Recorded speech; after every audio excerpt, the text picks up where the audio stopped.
Hello, everyone. Today, for our TBR AI edition, I'm excited to interview Monish Gandhi. Our topic today is how should tech CEOs think about AI? Thanks, Noreen.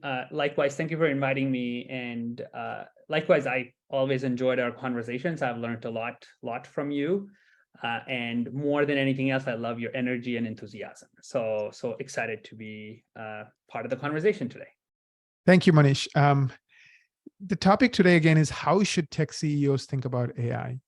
I know, Monish, as the founder of Gradient Ascent, which is a AI consulting firm, if I could use that way to describe your business. Is that correct?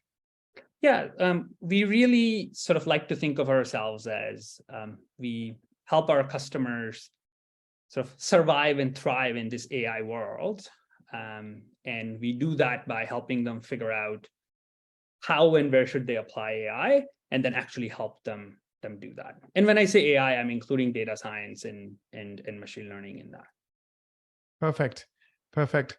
Yeah, so you have tons of experience talking to tech CEOs. I bet you have these conversations on a weekly basis, just like you did with me not too long ago, about how to think about AI. Should I even care about it? Should I be worried about it? Should I, apply it? How do I apply it? Am I missing anything? Because I don't know what I don't know. So I bet these are the questions that a lot of tech CEOs have. So let's start by, I'm going to pick your brain and your experience, talking to tech CEOs.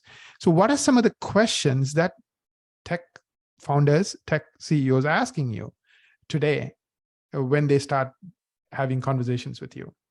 Yeah, I mean, almost always it is, is this hype real? Should we be looking at it? Where in our business should we be applying it? How do I sort of get started? What do I need within my company? If they're sort of little bit along the journey, then it's often, hey, we don't have the right data, we don't have the right infrastructure. They have sort of specific challenges.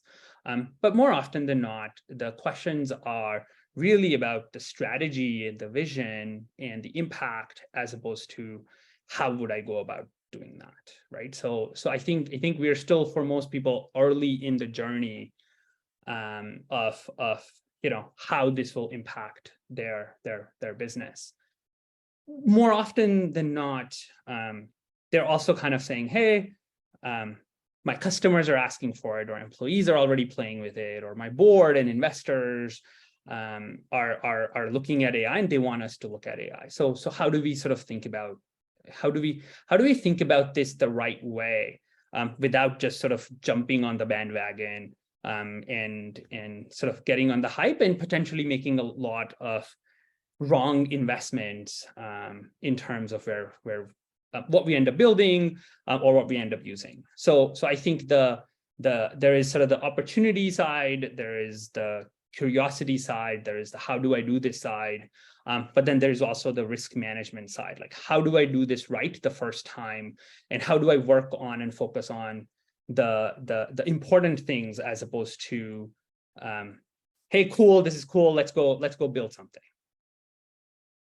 Makes sense. Yeah, it just reminded me of the conversation you had with us not too long ago. I brought in, my head of technology and operations to that meeting, and it was a wonderful conversation. And my questions were, I don't know what I don't know about AI, just because I started thinking about it like a few months ago. So it's like me talking to a, CPA or a finance head, and I don't know what I don't know, right? I don't have the education, I don't have the training, I don't have the experience, I don't know what I don't know. So sometimes what messes us up, what stumps us is it's not the things we know, but the things we don't even know we don't know. Right. So the reason I brought you in is, hey, Monish, what am I missing? What don't I know? Am I thinking about this right? Any corrections you would make? What are the things I'm totally not even seeing, right? So that's really where, I wanted to start that conversation, because, hey, but by the way, before we jump into this, tell us your experience in AI. How long have you been at it? What's your story, so people kind of get some context? Yeah, I mean, I've been passionate about AI for a very long time, since my university days, and that was, more years than I can remember. Majority of my career has been helping build enterprise sort of SaaS software products, either as a product manager or leading dev teams. But this was sort of always an area of passion for me. So around 2016, as sort of that initial sort of excitement about AI was growing, I was like, if I really ever want to do this and do something that I really love to do, now is the time for me to go and help other tech companies and other non-tech companies apply this technology in a meaningful way. And for me, it was almost sort of, I think like it is for a lot of entrepreneurs, it was a compulsion, because I've always believed, and obviously I think increasingly more and more people believe that, AI will be everywhere in everything, every product, process, job, home, car, whatever, right? Like I think over time, this type of technology gets diffused everywhere. And so how can we play a role there? And so I really sort of brought my passion for sort of that part with design and math and data, so sort of bringing these three things together to help clients build interesting products and solutions using AI, data science, machine learning. So some of our first projects were with a large bank in the US, helping them do legal contracts analysis. Another one was with a Toronto-based tech company around, transcribing calls and generating automated insights from them. And then since then, over time, we've, worked with nuclear plants, large public tech companies, to startups, and it's sort of everyone in between, hospitals.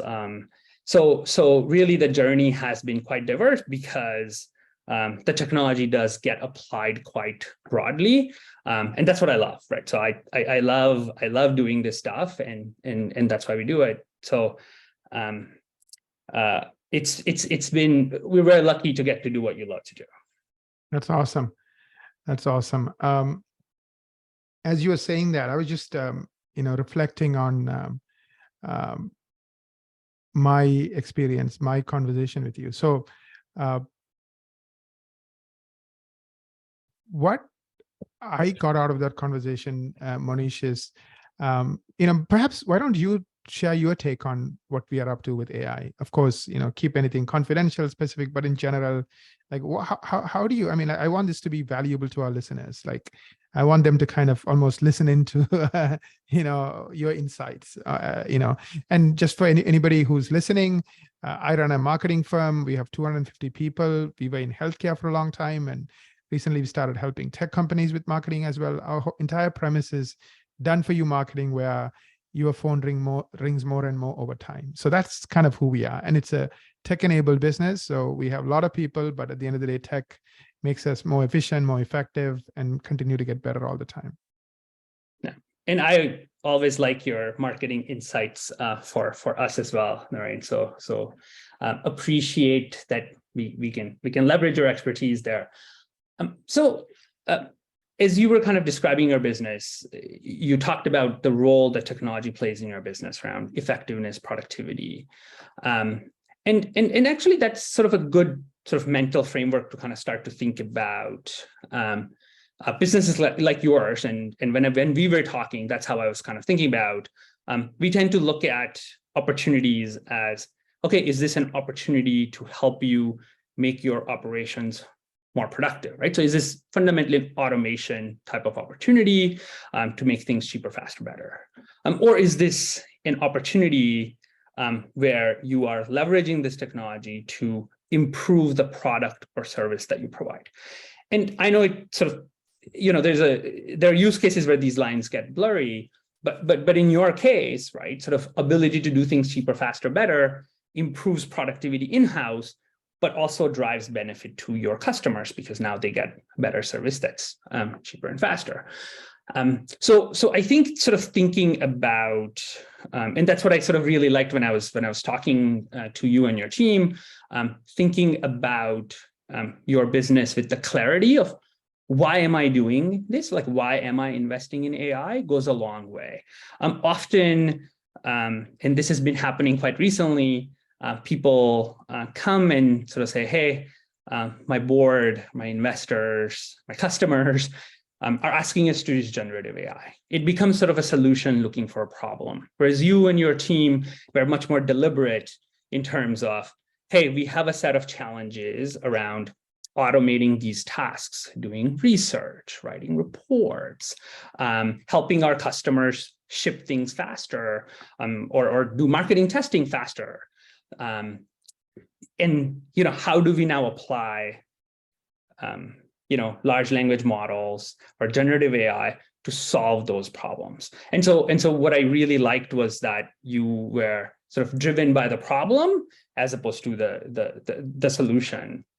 Right. And it goes without saying the fact that your team internally kind of started to do this goes a long way, right? Because that's where I think the teams and the culture, the mindset matters, that people feel comfortable experimenting and really trying to solve problems. They feel ownership of the problems, and they're using these new tools to start to do that.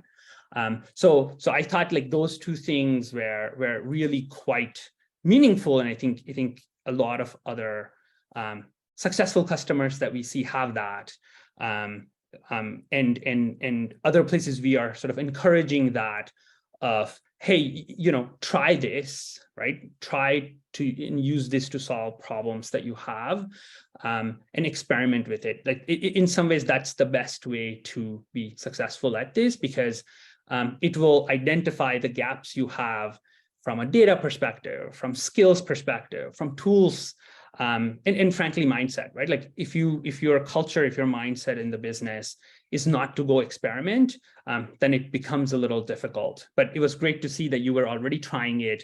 And really you were kind of looking for, hey, are we on the right journey? Should we go down a different path? Are there other opportunities beyond just sort of tactical problem solving that you could leverage? Right. This reminds me of 2007 when iPhone came about, right? Like there were some businesses that couldn't exist before an iPhone, like for example, Airbnb, Uber, right? Or even Dropbox. I mean, literally, it couldn't exist. I mean, you could jump up and down all day long as an entrepreneur, but you can't make it come true, right? The fundamental shift that happened in 2007 is we all had a computer in our pockets. We all had thousands of apps in our pockets. So these are powerful programs that could do things. So press a button, a taxi show or a car shows up to pick you up. It knows where you are. It knows you don't have to tell it where you are. You don't have to deal with payments. All of this is just taken care of. It just shows up, just sit there and you go and gets paid automatically and everything is fine, right? It totally changed the customer experience. And all of a sudden, taxis almost died in many cities. And then Uber, like I remember taxi licenses used to be like $500,000 in New York and stuff, just literally changed it overnight. And I feel like you got into this in 2016, but you were one of those people like pre-iPhone trying to build new business that can't exist without an iPhone. And then something happened in 2023, which is the generative AI that I'm not saying you are not making progress or you're not adding value, but it's just a game changer, right? Like that iPhone moment. The reason I'm asking, the question that I'm going to ask is, what is it that's opened up today? Just like iPhone opened up all these opportunities that perhaps didn't, at least either exist or we were not able to imagine pre-ChatGPT and the March, announcement and all that good stuff. So help us understand what changed. Like if I'm a tech CEO, like what are things that I need to be thinking about? Because this is that 2007 moment for many of us, because we're all in tech. Like, how should I think about this? Yeah, and I mean that's a very long and complicated answer, and I can't even say I have the full answer. But I think there is an opportunity for you to kind of start to think about your business differently, right? So a foundational sort of way to think about. I think there were a couple of professors at University of Toronto who wrote this book called Prediction Machines a few years ago, but they talked about this notion of, when the cost of doing something goes down, you get a lot more of it, right? So, I mean, that's economics, but they talked about this in the sense of prediction machines, sort of AI, where if the cost of predicting something goes down, then you get a lot more of it, and it sort of changes the fundamental structure of how we do things. Like the big change that came with generative AI, large language models, ChatGPT, is I think it was both unexpected and large in terms of we could now suddenly generate content, and in specific content, not just sort of random content.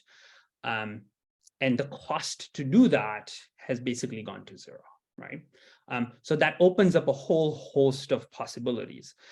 Now, I think as part of that, it seems that these models can do a variety of other things. I think people are still kind of trying to figure out what they can do and can't do, right? Like I think papers are being pumped out sort of by the minute, but it seems to have a much broader capacity to understand things, answer questions, predict things, solve basic sort of logic problems, translate things. A lot of these things used to be very complex and very expensive that only humans could do. And now suddenly you have this sort of one solution that does all of them, as opposed to having, in the past, we would make specific AI that was really good at translation, whereas ChatGPT is good at translation, but also a bunch of other things. So I think that's sort of one sort of foundational sort of change, particularly around sort of another way to kind of think about it would be, this is a new way of information processing, right? Sort of computing over the last 30, 40 years gave us a variety of ways of processing things, and we could process numbers quite well. Text, we were still not good at being able to process, or images or video. And in the last little while, I would say decade, but particularly last year, our computer's ability to understand and process text has essentially sort of gone through the roof. And since text communication, words, is how our civilization works, that's sort of the disruptive opportunity and threat, right? So then when you kind of translate this very foundational idea to, okay, can I apply this to automate a bunch of processes within my business or my customers' businesses?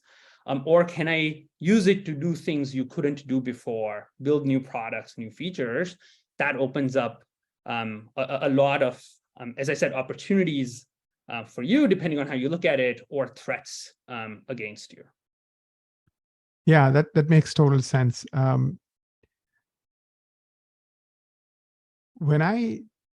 So what I'm hearing you say is, and I agree with you, is that it's like there are some things we couldn't do before the iPhone that now we can do, because all of us have a computer in our pocket, and deploying apps is no longer difficult, because in those days you have to work with the phone companies, right? They controlled everything, or the carriers, to be specific. Like, so AT&T, Bell, like you have to get their permission to put. Now it's like I do it with Apple, and boom, it's all over the world in 200 countries, right?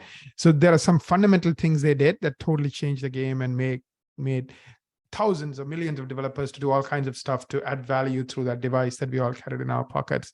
So what you're saying is the fundamental shift that happened is the cost of certain kinds of tasks, especially knowledge worker tasks, text, content, et cetera, went to zero. Now, if you are an entrepreneur, CEO, founder, innovator, sitting and thinking about it, like the question is, how can I tap into that advantage, either to make things cheaper, better, faster, or do something that couldn't be done? Like, for example, 2 points I want to make. One is, like many times I get into Zoom meetings, somebody has a chatbot recording or taking notes, right? It didn't exist a few months ago. Now it's like ordinary. Everybody does it, right? So that's one thing that I'm noticing. The second thing is, I think it has become into our consciousness, right? I watched the latest Mission Impossible. It's about this. Did you see it? No, I haven't seen it yet. You haven't seen it. Yeah. So I don't want to spoil the movie for anybody, but it's really around this supremely powerful AI, and he's trying to save the world because it's going to, anyways. So that's the thesis of the movie. So it's everywhere. And then there was a movie that came out, I think, in Netflix or Prime, I'm not sure. It's called Robots, about cloning, and like, anyways, it's crazy how people are starting to think about, like, how will this change us? How will this, Yeah, and I mean, AI in fiction, for better or worse, isn't sort of a new idea, right? But sort of, if you kind of think about this notion of AI, is it good or is it a threat? I mean, the answer is not that straightforward, but it does sort of introduce us, or I think it's worth talking about the unintended consequences of technology like this. Especially, I think probably what's different about the innovations in this space we've seen in the last few years, particularly last year, from before, is we couldn't necessarily expect it, predict it. I mean, I think people kind of knew, let's keep doing this and see what happens, but it's not like we knew ahead of time that the result here will be this, right? In some ways, we really are discovering things and using them at the same time, versus historically, the difference between discovery and actual sort of consumer deployment was years or decades or never happened. And now it's like, we don't fully understand how these models will work, but let's use them. And like, I think a simple example here is just, when you ask ChatGPT a question, can you predict what the answer will be, right? Or can anyone predict what the answer will be? I don't think we can, because, and to the best of my knowledge, we can't, because of a variety of factors about our lack of understanding of these tools. So it sounds like, again, I haven't seen the movie, but it sounds like the potentially the problem they're highlighting, sort of the AI speak, is alignment, right? Sort of this AI is built to do this, but to achieve that, it starts doing other things. And I don't know if we have those types of problems just yet, but I think we have far more tactical problems of, you and your team are starting to sort of use this and play around with it. What happens when the answer generated by it is wrong, right? And how do you mitigate that? How do you deal with that? How do you deal with much more sort of corrosive problems around bias and discrimination? I do think that there is a broader conversation that needs to be had around responsible usage of this technology, right? Like, for example, we've always refused to work on problems that involve facial recognition, right? Because we don't fundamentally think that the benefit outweighs the challenges of building and deploying something like that. I mean, other people do it, and no judgment there, but we don't think that we should do that. When we work on financial services and fintech type of problems, we make sure that the solution is not biasing to the extent that we can figure it out. I think there are challenges there too, but to the extent that we can do that, that we're not biasing against or for specific groups. And I think these are really, I don't particularly feel that these are problems technologists or tech companies should be solving. I think these are societal challenges and discussions around how will we work with this. Yeah, so I know we have a few more minutes left. Before we wrap this up, I really want to get tactical. I'm a CEO or a founder or a leader in a tech company, and I want to use AI.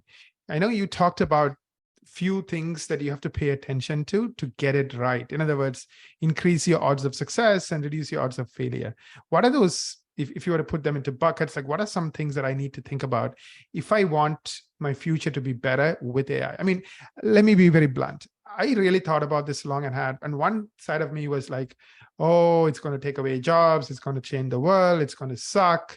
And oh man, I feel bad. Like what's going to happen to my daughter? Are they going to have jobs? Like what will the world look like? All of that. On the other hand, I'm thinking, whether we like it or not, it's coming. It's just not like we have no way of stopping it. So either I get on the bandwagon and I'm one of those people who change the world with it, hopefully in a good way, because, like you said, there are some places we don't want to go to because we have values and morals and, ways we look at the world. Or I can just sit on the sideline and be swept away by it. And I'm like, oops, I missed it, right? It's almost like 2007 and that iPhone. I really believe that as far as AI is concerned. This is the beginning of the beginning. I don't know if it's 5 years or 10 years. I don't have that crystal ball, but so I'm assuming a lot of the listeners have that my mindset, it is happening. So how do I make the most out of it? So what would your advice be, knowing what you know and all the work you've been doing with other companies? Yeah, and again, I think the answer changes from companies to companies, but we like to kind of approach this from a systematic methodology perspective. And really the four things that we want people to be really thinking about and working on improving are data set, skill set, tool set, and mindset. Right? Maybe I won't talk about all four of them in detail, But data set, right? Sort of, I think this is a problem for everyone, right? It's a universal problem. And every project, whatever 60, 50 projects we worked on, every single time data was a problem. There were different problems, but data was a problem. And so how do you get your data house in order? It doesn't need to be perfect, right? I think there seems to be some expectation that I need a data lake and a data warehouse before I can do anything else. That's not true. Do I have enough data? Do I not have enough data? I mean, there is a world of subtlety here, but ultimately it just boils down to, are you, as a business, recognizing that data is going to be your key asset, potentially your key differentiator, depending on what your business is. So are you treating it as the asset that it is, or are you just like, it never makes it on your priority list of things that your tech team should work on? So I think, everybody says data is valuable and is an asset, but nobody's actually spending time with it. So repeatedly, when we work with customers, and as I said, this has happened 50 times now, we are spending time on data, right? The second one I'll just briefly touch on is tool set, right? So again, do you need data warehouse, data lakes? Actually, maybe, probably, but not to do any of the things that you really want to do. They are not going to, not having them does not stop you, right? That's often a good marketing tactic by people who are trying to sell you other stuff. Doesn't mean you don't do it, but I think the recognition of what tools need to be there. I think open source is increasingly important, and really what we encourage people towards is have tools that give you faster feedback, because feedback makes you better faster. Right? So the faster your feedback is, the faster you get better. So do you have a tool set, an environment for your teams to experiment in, to try things, to quickly iterate on them and get better? Skill set, right? Again, this space is changing so fast that it's not necessarily that you need a PhD to do it, because maybe what you studied in PhD 4 years ago is already outdated, right? I think what you really need are sort of, good problem solving skills, good analytical skills, good math skills, good understanding of problem. This is really where process plays a role too. What is the process you have to capture and improve these skills of your people? And really encouraging them to experiment goes a long way, right? Because that's how they'll learn. Sort of not to encourage failure, but at least give them the permission to experiment and fail goes a long way. And that ties into the fourth one. And I think data set is sort of the most common problem, but in some ways it's easier to solve if you're spending time on it. This mindset, sort of, do you have the right culture, processes, mindset within the decision makers in your organization, but in your teams as well, sort of the mindset to, again, experiment, to get feedback, to be very analytical, be hypothesis driven, very iterative. It's far too often we find that people assume that building AI is like building any other software. And while it's not completely different, there are meaningful differences, right? AI is never, you can't reliably always assume that the AI is going to generate the right answer. So how do you deal with that? Is that a bug, or is that just expected behavior? There's very tactical things around how you build these solutions, or use AI, or even sort of build models yourselves to get it right. And I find where companies have struggled in the past is mindset. Are they sticking with it? We worked with a large publicly listed tech company last year, the year before. We worked with them for almost 18 months. And then as the sort of NASDAQ took a turn, they kind of stopped investing in the stuff we were working on. And now they are significantly behind the curve. So I think sort of understanding, having the commitment to say, hey, this is the future, right? We're not just doing it for the hype. We are actually thinking we can shape the world. I think what you were saying, Narayan, we can sort of, it's that mindset of being iterative, hypothesis driven, experimental, constantly sort of improving, that growth mindset goes a long way. Yeah. So listening to you talk, of the four things, if I were to rank it for me, right, like given my view on AI and what I want to do with it, number one is mindset. Number two is skill set. Number three is data set. Number four is tool set. Am I correct? Even though people might think the other way around, like where they think data set is number one and tool set is number two. I'm just wondering, like, what is your take? Like, I would say, I mean, it depends, right? Sort of if we apply the other sort of classic technology model of desirable, feasible, viable, right? Sort of when you're trying to build something, Right. you may arrive at a different sort of answer, right? To me, sometimes you don't have one of these things and you will still succeed, right? If you have strength in the other three. But I would definitely agree that I think without mindset, you're not even going to be thinking about this, right? But sometimes even clients we have where we worked with them over the years, you can still say the mindset's not there, but they've invested in the other three, so it makes up for it. So if I kind of say, you can maybe fail one of the courses, but you can be okay with the other three, and you might be okay. But if you're really kind of not thinking about it, you'll struggle. And even data set, right? Sort of this goes to the heart of what will be future differentiation or moat for a lot of businesses, right? And obviously, I think it's different for every business, and we like to help customers identify what those are. But in many cases, data set's an easy one, right? If you have valuable, differentiated, high quality data, that's a tremendously valuable asset. So are you investing in that asset? Are you protecting it? Are you nurturing it? So in many ways to look at it, but broadly speaking, yeah, like I think the data set mindset are probably a little bit more important than the other two, because other two in some ways you can buy. These two you gotta have. That makes sense. Thank you so much, Monish. I might bring you back, maybe to get even more in depth, but maybe down the road, if you're free, I would love for you to kind of consider that. Any final thoughts as we wrap this up? I mean, I'll say what I've been saying for the last few years, right?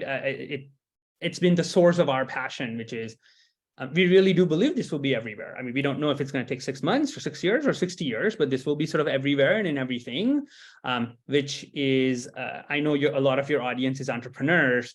I'll say that is a massive entrepreneurial opportunity. Absolutely. Thank you so much, Monish.